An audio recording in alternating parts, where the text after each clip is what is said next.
Hi dears, എല്ലാവർക്കും നമസ്കാരം. സച്ചിയുടെയും രേവതിയുടെയും ഇനി വരാനിരിക്കുന്ന ഒരു ഗംഭീരമായിട്ടുള്ള കഥയിലേക്ക് എല്ലാവർക്കും സ്വാഗതം കേട്ടോ. അങ്ങനെ നമ്മുടെ ശ്രുതിയുടെയും അതുപോലെ ആദിയുടെയും ഒക്കെ കാര്യമൊക്കെ സംസാരിച്ചുകൊണ്ടിരിക്കുക രേവതിയും സച്ചിയും കൂടെ. അപ്പം ഇന്നലെ പറഞ്ഞ കഥയുടെ ബാക്കിയാണ് കേട്ടോ ഇത്. അങ്ങനെ നമ്മുടെ ശ്രുതിയുടെയും അതുപോലെ നീലിമയുടെയും കുഞ്ഞാണോ ആദി എന്നുള്ളൊരു ഡൗട്ട് നമ്മുടെ രേവതിക്കുണ്ടല്ലോ. അപ്പം രേവതി ഈ കാര്യങ്ങൾ സച്ചിയോട് സംസാരിച്ചുകൊണ്ട് നിൽക്കുമ്പം സച്ചി പറയുന്നുണ്ട്, എൻ്റെ രേവതി, എനിക്കൊരു ഡൗട്ടുണ്ട്. നീ പറഞ്ഞതൊക്കെ സംഭവം ശരി തന്നെയാണ്.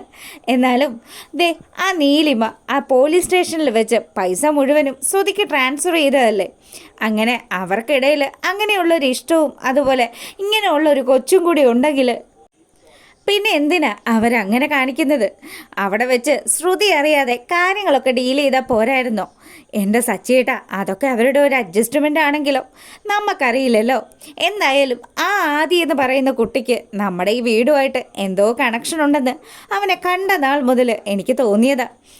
എനിക്കും ചില കാര്യങ്ങളൊക്കെ തോന്നിയിരുന്നു. പിന്നെ നീ ഈ പറയുന്ന കാര്യങ്ങൾ മൊത്തത്തിൽ എനിക്ക് അങ്ങോട്ട് ശരിയാണെന്നും തോന്നുന്നില്ല. എന്തായാലും അതൊക്കെ നമുക്ക് കണ്ടുപിടിക്കാൻ സച്ചിയേട്ടാന്ന് പറഞ്ഞ് രേവതി അങ്ങനെ ഇരിക്കുക. പിറ്റേ ദിവസം രാവിലെ ആയി. നമ്മുടെ ചന്ദ്രമതി ഇരുന്ന് കാപ്പി കുടിച്ചുകൊണ്ടിരിക്കുമ്പം രവി പറയുന്നുണ്ട്, എൻ്റെ ചന്ദ്രേ, നീ അപ്പോഴും ഡയറ്റാണെന്ന് പറഞ്ഞിട്ട് ഇപ്പം നീ ഉള്ള ഫുഡും അതുപോലെ ഈ മധുരമായിട്ടുള്ള ചായയൊക്കെ കുടിച്ചു കഴിഞ്ഞാൽ വീണ്ടും നിൻ്റെ ആരോഗ്യം വലിയ വഷളാവും കേട്ടോ. നിനക്ക് ഇനിയും ശ്വാസം മുട്ടലൊക്കെ ഉണ്ടാകുമെന്ന് പറഞ്ഞു. എൻ്റെ രവിയേട്ടാ, ഞാൻ വണ്ണമൊക്കെ കുറച്ചോളാം. പിന്നെ ഞാൻ വാരി വലിച്ചൊന്നും കഴിക്കാറൊന്നുമില്ല. ഡെയിലി ഒരു 4-5 ചായ കുടിക്കും. അതിപ്പോൾ ഒരു വലിയ തെറ്റൊന്നും അല്ലല്ലോ. പിന്നെ അറിയാമല്ലോ, ഞാൻ ഇച്ചിരി ചോറും ഒക്കെ കഴിക്കുന്ന കൂട്ടത്തിലാണെന്ന് ചന്ദ്രമതി രവിയോട് പറയുക. അങ്ങനെ ഇവർ സംസാരിച്ചുകൊണ്ട് നിൽക്കുന്ന സമയത്ത് നമ്മുടെ ശ്രുതി ഒരു ഡോക്ടറെയും കൂട്ടിയിട്ട് വീട്ടിലേക്ക് വരിക. അപ്പം അത്യാവശ്യം ചന്ദ്രമതിയുടെ ഹെൽത്തിൻ്റെ കാര്യത്തിൽ നമ്മുടെ ശ്രുതിക്ക് നല്ല ശ്രദ്ധയുണ്ട്.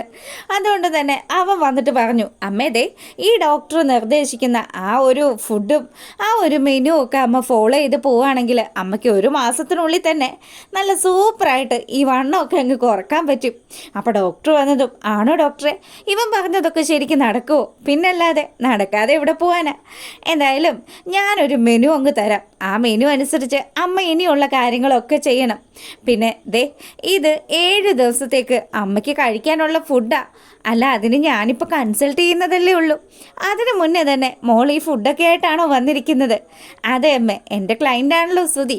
അപ്പോൾ ശ്രുതി പറഞ്ഞു കഴിഞ്ഞാൽ പിന്നെ ശ്രുതിയുടെ അമ്മയുടെ കാര്യമായതുകൊണ്ടും ഞാനിതിൽ പ്രത്യേക ഒരു ഇനിഷ്യേറ്റീവ് എടുത്തു. എന്തായാലും ഈ ഫുഡ് അമ്മ ഫോളോ ചെയ്ത് കഴിഞ്ഞാൽ ഉറപ്പായിട്ടും അമ്മ നല്ല സുന്ദരിയാകും. അപ്പോൾ സച്ചിയും രേവതിയും കൂടി അങ്ങോട്ട് വന്നു കേട്ടോ. അല്ല, ഇവരൊക്കെ ആരാണെന്ന് ആ ഡോക്ടർ ചോദിച്ച സമയത്ത്, അതെ, ഇവിടെ പാചകമൊക്കെ ചെയ്യുന്ന പെണ്ണാ അതെന്ന് ചന്ദ്രമതി ഒരു ദാക്ഷിണ്യവും ഇല്ലാണ്ട് നമ്മുടെ രേവതിയെക്കുറിച്ചിട്ട് പറയുക. ഇത് കേട്ട പാടെ തന്നെ രേവതിയും സച്ചിയും ഒക്കെ ഞെട്ടി.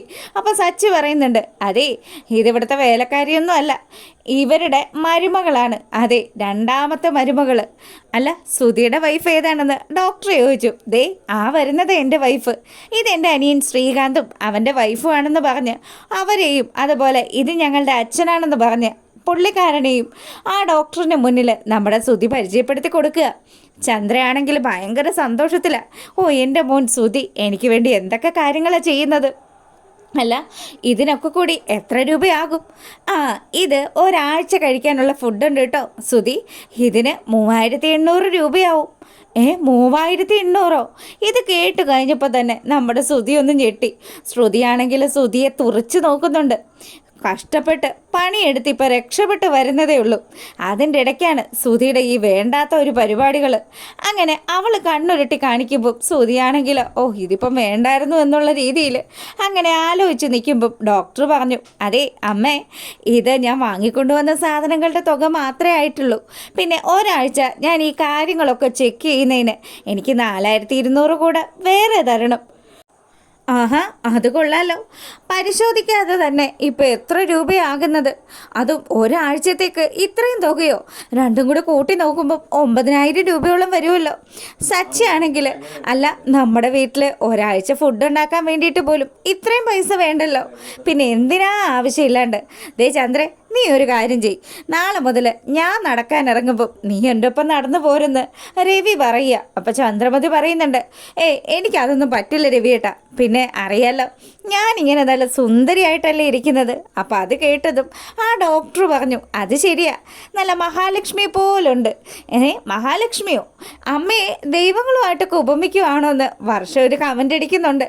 വർഷയുടെ വാ നമ്മുടെ ശ്രീകാന്ത് പൊത്തിപ്പിടിച്ചിട്ട് പറഞ്ഞു, എൻ്റെ പൊന്നു വർഷയെ നീ ഒന്ന് വായടച്ചു പോയി. അമ്മ ഇനി എന്തെങ്കിലും കേട്ടിട്ട് അതിൻ്റെ പേരിൽ ഇനി അടുത്ത ലഹള ഉണ്ടാക്കുമെന്ന് പറഞ്ഞ് അവളെ സമാധാനിപ്പിച്ചുകൊണ്ട് നിൽക്കുക. അപ്പോഴത്തേക്കിനും ചന്ദ്രമതി പറഞ്ഞു, അല്ല മോനെ ശ്രീകാന്തേ, ഈ ഡോക്ടറിൻ്റെ പൈസയൊക്കെ ആരോ സെറ്റിൽ ചെയ്യുന്നത്? ഓ അതോ, അത് ഇപ്പം സുധിയാണല്ലോ വിളിച്ചുകൊണ്ട് വന്നത്. അതുകൊണ്ട് തന്നെ സുധി ആ പൈസ മുഴുവനും അടച്ചോളൂ എന്ന് ചന്ദ്രമതി യോട് നമ്മുടെ സച്ചി പറയുക.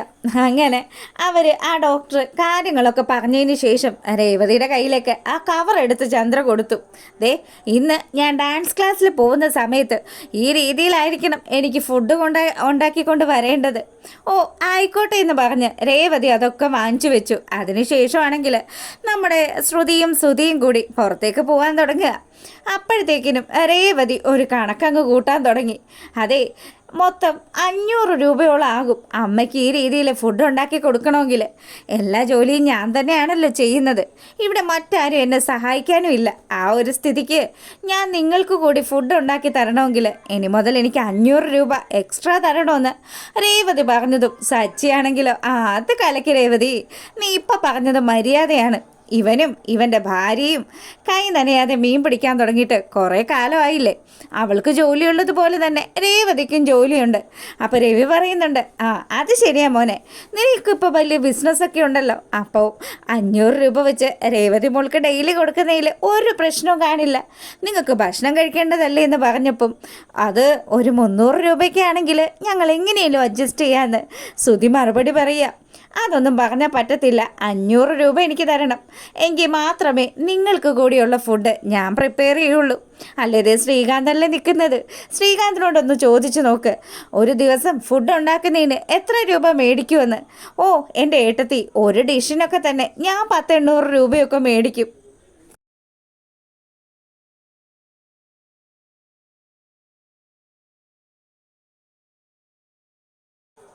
അങ്ങനെ ആ തുക കേട്ട് കഴിഞ്ഞപ്പം നമ്മുടെ സുധിക്ക് ഇടുങ്ങി നിൽക്കുകയാണ്.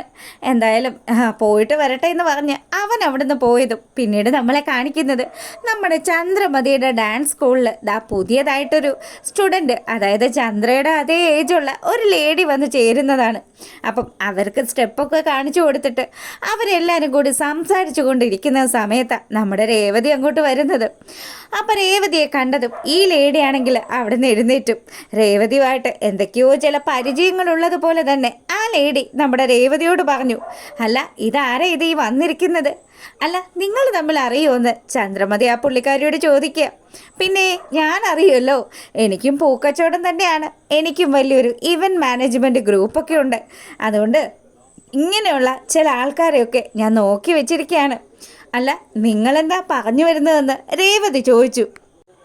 അപ്പം തന്നെ നമ്മുടെ ചന്ദ്രമതിയോട് ആ മേഡം പറഞ്ഞു, അതെ ഇതുപോലെയുള്ള ചെറിയ ചെറിയ കീടങ്ങളെയൊക്കെ ഞങ്ങൾ നശിപ്പിക്കാറാണ് പതിവ്. എന്തായാലും എൻ്റെ ബിസിനസ്സിൽ ഒരു എതിരാളി പോലും ഉണ്ടാവുന്നത് തീരെ ഇഷ്ടമുള്ള കാര്യമല്ല എന്ന് ആ പെണ്ണ് അവിടെ നിന്ന് പറഞ്ഞു. ഇത് കേൾക്കുന്ന സമയത്ത് രേവതി പറയുന്നുണ്ട്, അതെ ഒരു ചെറിയൊരാൾ അവരുടെ ഒരു സംരംഭം തുടങ്ങി വിജയിച്ച് വരുന്ന സമയത്ത് അത്യാവശ്യം വലിയ രീതിയിൽ ബിസിനസ് ചെയ്യുന്ന ആൾക്കാർ അവരെ അഭിനന്ദിക്കുക ചെയ്യേണ്ടത്, അല്ലാതെ ഇതുമാതിരിയുള്ള വർത്തമാനങ്ങളല്ല പറയേണ്ടത്. പിന്നെ അമ്മയോടൊരു കാര്യം ഞാൻ പറഞ്ഞേക്കാം, നമ്മളെ രണ്ടിനെയും കൂടി തമ്മി തല്ലിച്ച് വീട്ടിൽ പ്രശ്നങ്ങളുണ്ടാക്കി ഞാൻ എൻ്റെ ബിസിനസ്സൊക്കെ ഉപേക്ഷിച്ച് വീട്ടിലിരിക്കണമെന്നായിരിക്കും ഇവർ കാൽക്കുലേറ്റ് ചെയ്യുന്നത്. എന്തായാലും അത് ഒരു കാലത്ത് നടക്കാൻ പോകുന്നില്ല. ഈ രേവതി ഒരു തീരുമാനം എടുത്തു കഴിഞ്ഞാൽ ആ തീരുമാനത്തിൽ തന്നെ ഉറച്ചു നിൽക്കും. പിന്നെ നിങ്ങൾ അത്രയും പെട്ടെന്ന് വളർന്നെങ്കിൽ അതുപോലെ തന്നെ അത്രയും ഉയരത്തിൽ വളരാനായിട്ട് എനിക്ക് സാധിക്കുമെന്ന് നമ്മുടെ ആ മേഡത്തിൻ്റെ മുഖത്ത് നോക്കി രേവതി പറയുക. അപ്പോൾ ചന്ദ്ര പറയുന്നുണ്ട്, വായടക്കടി, ആരോട് എന്താ സംസാരിക്കേണ്ടതെന്ന് ഇവൾക്കൊരു രൂപമില്ല കേട്ടോ. മാഡം നിങ്ങൾ തെറ്റിദ്ധരിക്കുമൊന്നും വേണ്ട. എൻ്റെ അമ്മേ, നിങ്ങളിപ്പോൾ ഇവരെ ഡാൻസ് പഠിപ്പിക്കുന്നുണ്ടല്ലോ, ഇപ്പോൾ ഇവരെന്നോട് സംസാരിച്ച അതേ രീതിയിൽ അമ്മയുടെ അടുത്ത് നിന്നും എല്ലാ സ്റ്റെപ്പുകളും പഠിച്ചതിന് ശേഷം ഇവരിതുപോലെ ഒരു ഡാൻസ് സ്കൂൾ തുടങ്ങും. എന്നിട്ട് അമ്മയെ ഇതുപോലെ തകർക്കുമെന്ന് പറയുമ്പോഴേ അമ്മയ്ക്ക് കാര്യങ്ങൾ മനസ്സിലാകുള്ളൂ എന്ന് ചന്ദ്രയുടെ മുഖത്ത് നോക്കി പറഞ്ഞ് നമ്മുടെ രേവതി അവിടെ നിന്ന് ഇറങ്ങിപ്പോവുക. ബാമയാണെങ്കിൽ ഇതൊക്കെ കേട്ട് അത് ശരിയാ, രണ്ടിനെ ഒതുക്കണം രേവതി, നീ തന്നെയാ നല്ലൊരു മരുമോളെന്ന് പറഞ്ഞ് അങ്ങനെ ചിന്തിച്ചിരിക്കുന്നത് കാണിച്ചുകൊണ്ടാണ് ആ ഒരു വിശേഷം അവസാനിക്കുന്നത്. അപ്പോൾ ഓക്കേ.